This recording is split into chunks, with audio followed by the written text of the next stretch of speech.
साल लेकर के मथुरा से आया है नंद बाबा के आंगन में, तो सारी गोपियां आज नंद बाबा के आंगन में आ जाती है। गोपियों ने उद्धव जी से कहा कि उद्धव जी, एक बात आपसे कहनी है। निवस्ताम तजती गणिका अकल्प नृपति प्रजा अधीति विद्याचार्य मृत्युजो दत्यद छिड़म। हे उद्धव, वैश्या दरिद्र को छोड़ देती है, असमर्थ राजा को प्रजा त्याग देती है, और शिष्य विद्या प्राप्त करने के पश्चात आचार्य का त्याग कर देता है, छोड़ देता है, और ऋत्विज यज्ञों पवित्र कराने वाले लोग दक्षिणा मिल जाने के बाद यजमान को त्याग देते हैं। का पक्षी फल न रहने पर वृक्ष को छोड़ देते हैं, अतिथि खा पी करके उस घर को याद नहीं करता, आग लग जाने के बाद हिरण जंगल का त्याग कर देता है, छोड़ देता है, काम शक्ति पुरुष स्त्री से भोग करने के पश्चाताप विमुख हो जाता है।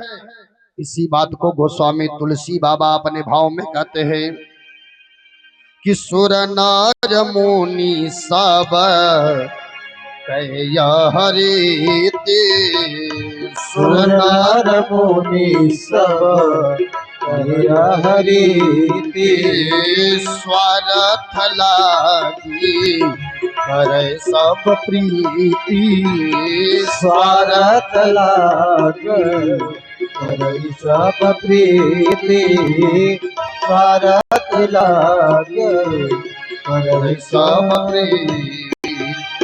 इस प्रकार कहकर के गोपियां लज्जा छोड़ करके रोने लगी, और गोपियों की ऐसी दशा देख करके उद्धव जी का सारा ज्ञान जो है आज कापुर हो गया, और उद्धव जी महाराज विस्मृत हो गए हैं। उद्धव जी महाराज 6 महीना तक गोपियों को समझाए, और आज गोपियों को समझाने के बाद उद्धव जी महाराज वापस चले जाते हैं। गोपियों को समझाते समझाते आज उद्धव जी महाराज निराश हो जाते हैं, और निराश होकर के गोपियों ने उद्धव जी से एक बात कहा था कि हे उद्धव जी,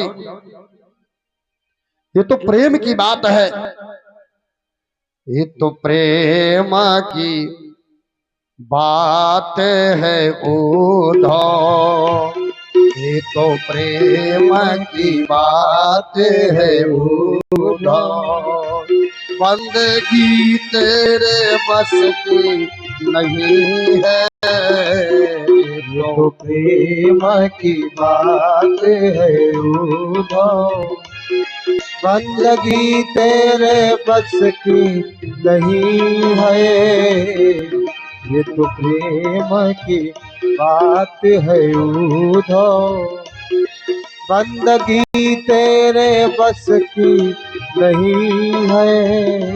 यहाँ सरे दे के होते हैं सौदे, यहाँ सरे दे के होते हैं सौदे, आस की इतनी सस्ते नहीं है, तो प्रेम की बात है। जय हो।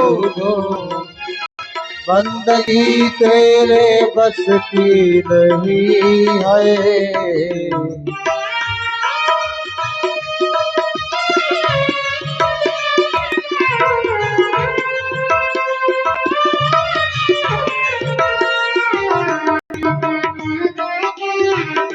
जय हो।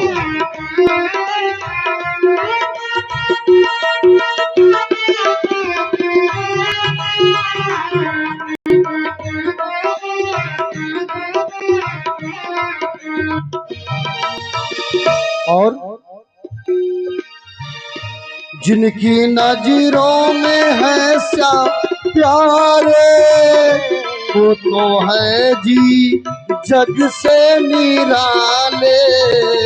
जिनकी नजरों में है श्याम प्यारे, पूरी है जग से निराले।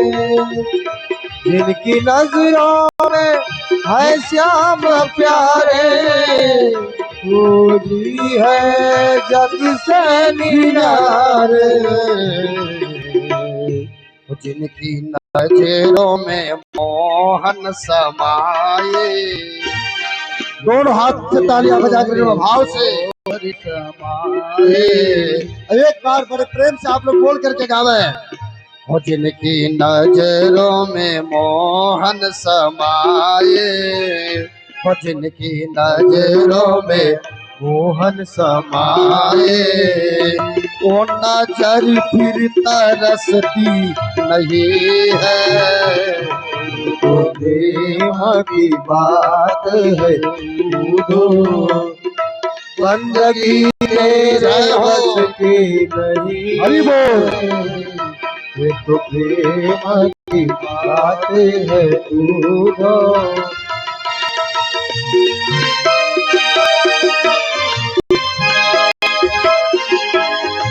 श्री राधे।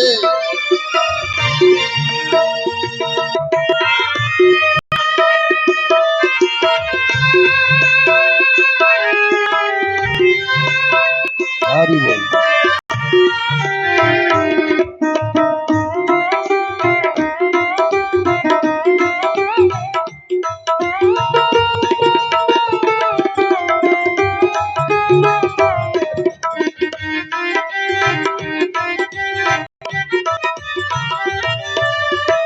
और जो असल में है मस्ती में डूबे, उन्हें क्या परवाह जिंदगी के। जो असल में है मस्ती में डूबे, उन्हें परवाह जिंदगी की। और जो उतरती है चढ़ती है मस्ती, जो उतरती है चढ़ती है मस्ती, वो हकीकत में मस्ती मस्ती है। जो उतरती है चढ़ती है मस्ती, ओहो असल में मस्ती नहीं है।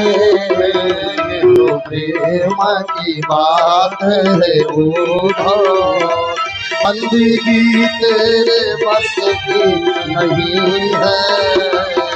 तो प्रेम की बात है उधो, बंदगी तेरे बस की नहीं है। ये तो प्रेम की बात है उधो, बंदगी तेरे बस की नहीं है। ये तो प्रेम की बात है उधो, बंदगी तेरे बस की नहीं। उद्धव जी महाराज 6 महीना बाद भगवान के पास लौट करके आए हैं। सारा का सारा ज्ञान उद्धव जी महाराज भूल गए। अक्रूर जी पर भगवान ने कृपा किया है। कुब्जा के घर भगवान पहुंचे। सब पर भगवान ने सौरंधी नामक जो दासी थी भगवान को चंदन लगाती थी। हाँ, आज अब हम लोग चलेंगे भगवान के विवाह की तरफ और वही कथा को फिर विश्राम। 15 मिनट में कथा को विश्राम हो जाएगा। 10 बजे तक हमको बताया गया कि आज 10 बजे तक कथा चलेगी। बोले सच्चिदानंद भगवान की जय। अक्रूर जी महाराज पर भगवान ने कृपा किया। सौरंधी नामक दासी पर मेरे प्रभु ने कृपा किया। कुब्जा पर भगवान ने कृपा किया है। अब देखिए, जब मामा कंस मर गया तो कंस की दो पत्नियां हैं, एक का नाम है अस्ति और दूसरी पत्नी का नाम है प्राप्ति।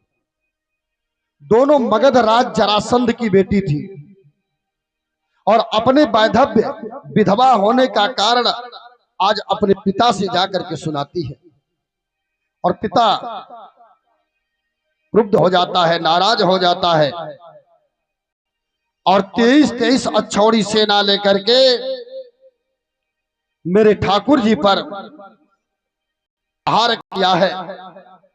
एक बार तो ठाकुर जी को मारने की काल यौवन को भेज दिया है और काल यौवन जब चलाना भाग गए हैं, कहा एक गुफा में, उस गुफा में कौन है भैया? श्री मुचकुंद जी महाराज है।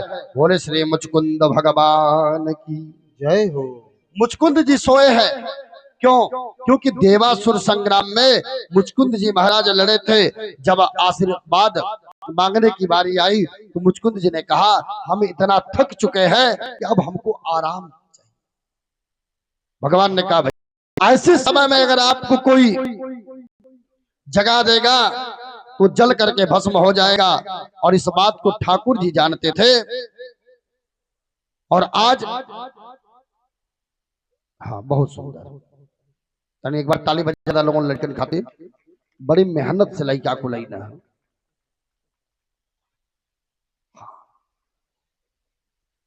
काल यौवन की बात को भगवान कन्हैया जानते थे और आज कन्हैया जी लेकर के गए हैं उस गुफा में काल यौवन को। और मुचकुंद जी महाराज ऊपर भगवान ने अपना पीताम्बर ओढ़ा दिया, पीताम्बर मुचकुंद जी को लगा दिया। अब तो काल यौवन सोचा, ओहो ये छलिया यहां आकर के सोया है और सोच रहा है कि कोई जान नहीं पाएगा। सोए हुए मुचकुंद जी महाराज करके एक और जब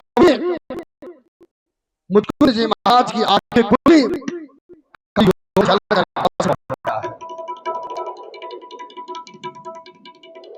काल यौवन जल करके भस्म हो गया।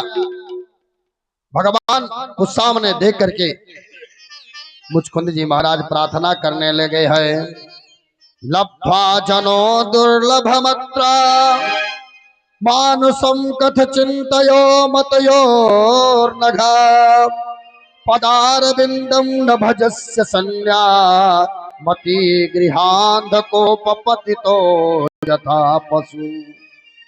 भगवान ने मुचकुंद जी को वरदान दिया था कि तुम्हारी मुझ में भक्ति बनी रहेगी और मुझे प्राप्त करोगे।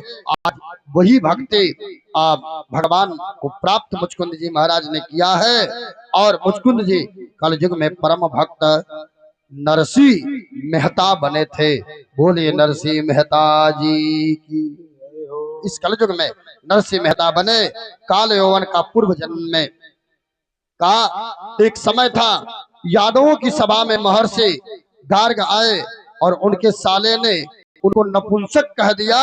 इस पर यदुवंशी जोर जोर से हंस पड़े और गार्ग ने क्रुद्ध होकर के दक्षिण समुद्र के तट पर सारे यादवों को भय देने की कामना से 12 वर्ष तक जो है तपस्या की और अंत में शंकर जी ने आशीर्वाद दिया है।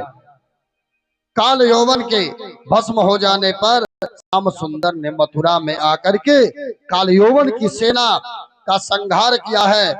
और उसी समय 23 अक्षौड़ी सेना लेकर के पुनः जरासंध ब्राह्मणों को आगे कर करके आया है, ब्राह्मण देवता को। और सारे ब्राह्मण देवता स्वस्ति वाचन करते हुए आए हैं कि स्वस्ति न इंद्रो बृहस्रवाः स्वस्ति नः पूषा विश्ववेदाः स्वस्ति नस्तार्क्ष्यो अरिष्टनेमिः स्वस्ति न।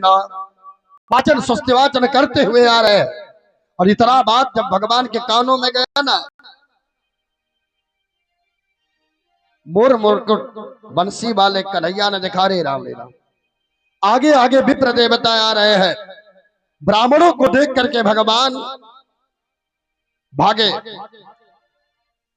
और पयोवर्षण नामक पर्वत पर भगवान चढ़ जाते हैं।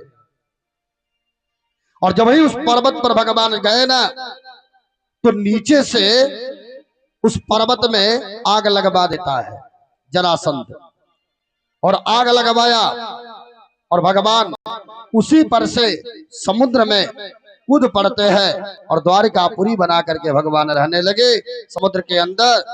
वहां पर मेरे प्रभु का एक नाम पड़ गया है। रण का मैदान छोड़ करके भागने के कारण मेरे ठाकुर जी का नाम पड़ गया रण छोड़। बोलिए श्री रण छोड़ भगवान की जय हो। अब आगे मेरे प्रभु रणछोड़ बन करके रह रहे हैं।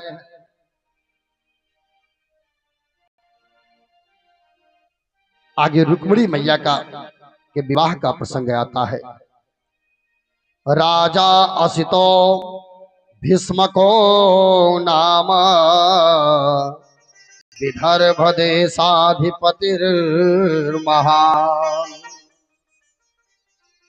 तस्य पंचाभवन पुत्र कन्यका च वरानना।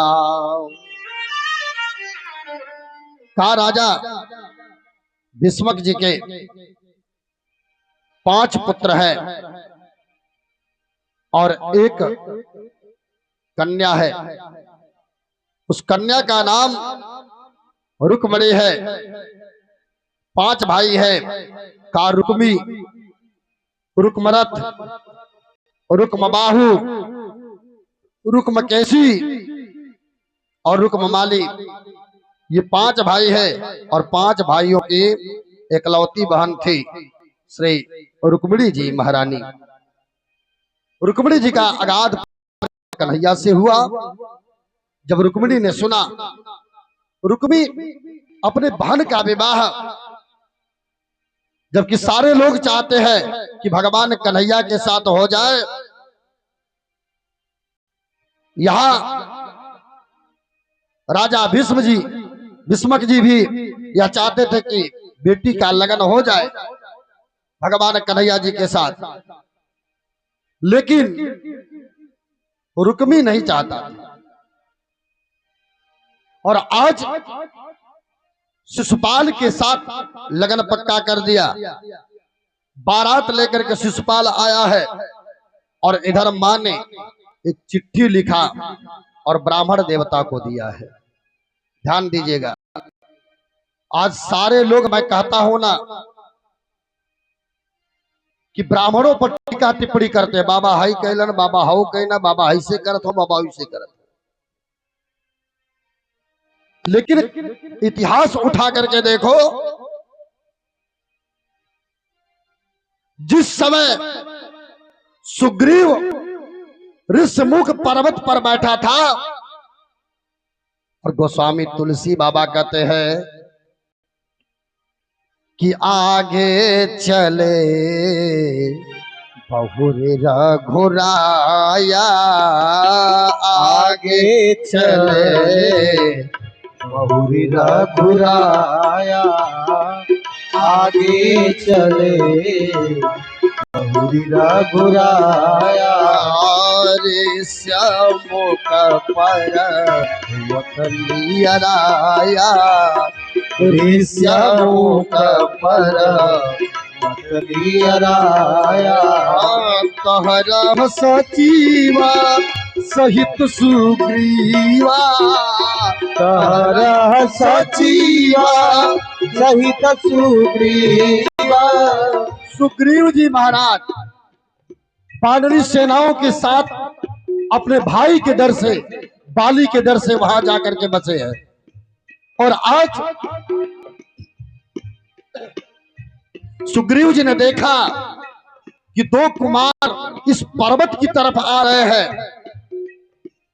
उस समय सुग्रीव जी ने हनुमान जी को आदेश दिया है। हनुमान जी को आदेश दिया, धरी बटी रूप देखित जाई, धरिवत रूप देखित जाई, धरिवत रूप देखित जाई। 10 मिनट का समय शत्रुघ्न जी दे दे। बोल सच्चिदानंद भगवान की जय हो।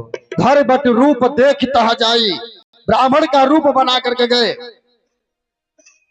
और जिस समय भरत जी महाराज नंदी ग्राम में बैठ करके 14 वर्ष पूर्ण होने वाला है, और भरत जी आज चिता आरूढ़ तैयार कर करके और चिता पर बैठने जा रहे थे, उस समय भी मेरे प्रभु हनुमान जी महाराज आज ब्राह्मण का रूप बना करके चले हैं। कहा बताए, यहाँ तक कि पाताल लोक में भी भगवान ब्राह्मण का रूप बना करके गए। जहां भी देखोगे ब्राह्मण बन करके गए, और आज ब्राह्मण के द्वारा माँ ने पाती दिया, लेकर के भगवान कन्हैया के पास पहुंचे, और भगवान कन्हैया जी ने आज वह पाती उठाया, पढ़ा है, ब्राह्मण देवता से पढ़वाया, क्योंकि ब्राह्मण देवता की भगवान ने सेवा किया, आसन दिया, और गेस्ट रूम में भगवान ठहरा दिए। जहां अतिथि गृह होता है, अतिथि गृह में भगवान रखा, और पाती पढ़ करके ब्राह्मण देवता ने सुनाया है, और मेरे प्रभु चल पड़े हैं। इधर माँ ने लिखा था कि मैं चाहती हूं कि सिंह के भाग को कोई गीदड़ नोच करके ना लेकर के चला जाए, और आज इतना सुन करके मेरे प्रभु चल पड़े हैं। ठाकुर जी आज चल पड़े, इतना बात सुन करके। माँ इधर गौरी पूजन के लिए आई है। माँ ने यहां तक लिखा, हे नाथ, आप सोचोगे कि हमारा और आपका मिलन कैसे होगा, आप कभी हमें ना देखे ना हम आपको देखे हैं, तो एक बात निवेदन करना चाहते हैं कि मैं गौरी पूजन के लिए आऊंगी, क्योंकि आप विवाह के पहले हमारे यहाँ की प्रथा है कि माताएं गौरी का पूजन करती है। अब तो विवाह का बड़ा भक्त मैया बिगड़ता चला जा रहा है। अब तो समय बहुत जल्द आने वाला है। अब लड़की वाले लड़का नहीं खोजेंगे, लड़का खुद लड़की खोजे।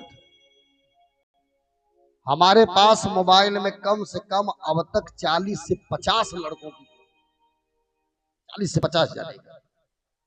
बाबा सदिया ना तय होती, कहीं तय हो जाए, लड़की कोनो मिल जाए। हाँ, बोले सच्चिदानंद भगवान की जय। किस अंदर बात का है? अरे बरवाना खोजल जई है, का बरवाना खोजल जई है,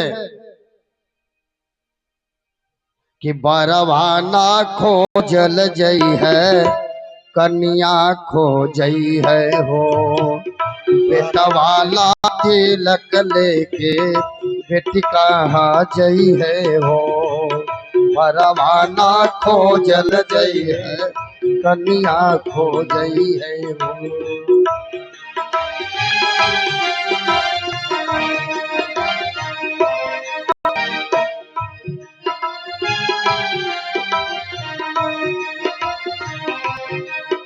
ओ बरवाना खोजल जई है, कन्या खोजई है हो, बरवाना खोजल जई है, कन्या खोजई है हो, बेटला है तिलक लेके बेटी कहाँ जई है हो, बेटवाल तिलक लेके बेटी कहाँ जई है हो।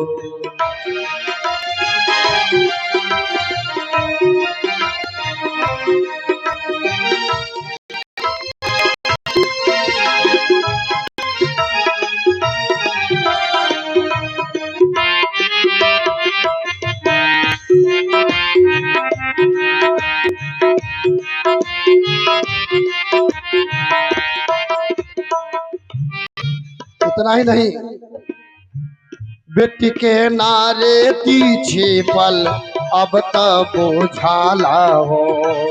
बेटी के नारे पीछे पल अब तब बुझाला हो।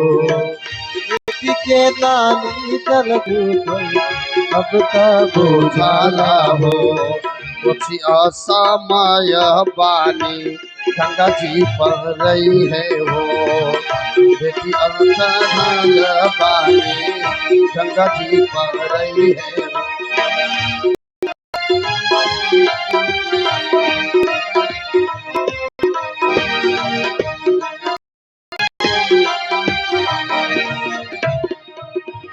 का बरवा न खोजल जई है, कन्या खोजई है हो। और बेटी वाले तिलक लेके बेटा घरे जई है हो। बोले सच्चिदानंद भगवान की जय। का बेटी वाले अब ऐसा जमाना आ गया है, माँ यहाँ श्रृंगार कर करके आज पूजन करने के लिए गई और भगवान कन्हैया आए हैं। माँ को देखा और भगवान कन्हैया मिले और मिल करके भगवान कन्हैया को द्वारपाल लगे हैं मैया बेटी की रक्षा के लिए। और आज भगवान कन्हैया माँ का हाथ पकड़े और ले करके आ रहे हैं। एक ने कहा भैया कितना बढ़िया दामाद जी है, कितना सुंदर श्रृंगार किए हैं। कहा बैजंती की माला देख लो, का कितना बढ़िया चमक रहा है। दूसरे ने कहा कमर की करधनी देख लो। तीसरे ने कहा मुरली देख लो। चौथे ने कहा पायल देख लो। एक एक लोग एक एक चीज बताते रहे और इतने में मेरे प्रभु हाथ पकड़े और लेकर के रथ की तरफ आए हैं। रथ की तरफ मेरे भगवान कन्हैया आए और रथ पर भगवान चढ़ाने लगे। एक ने कहा कितना सुंदर जोड़ी भगवान ने विधाता ने बनाया है रच करके, देखो कितना सुंदर जोड़ी है। भगवान रथ पर आरूढ़ हो गए। रथ लेकर के मेरे कन्हैया जाने लगे रुक्मणी मैया को। जब रथ के अश्व जाने लगे हैं, एक ने कहा देखो अश्व कदम में कदम डाल करके कितना बढ़िया से हिनहिना करके जा रहे हैं। जब जाने लगे ना तो एक ने कहा अच्छा ये बताओ हम लोग यहाँ काहे लिए खड़े हैं, ये भाला डंडा लेकर के काहे लिए खड़े हैं। दूसरे ने कहा बेटी की रक्षा के लिए। दुल्हन तो लेकर के गया, अब रक्षा किसकी होगी।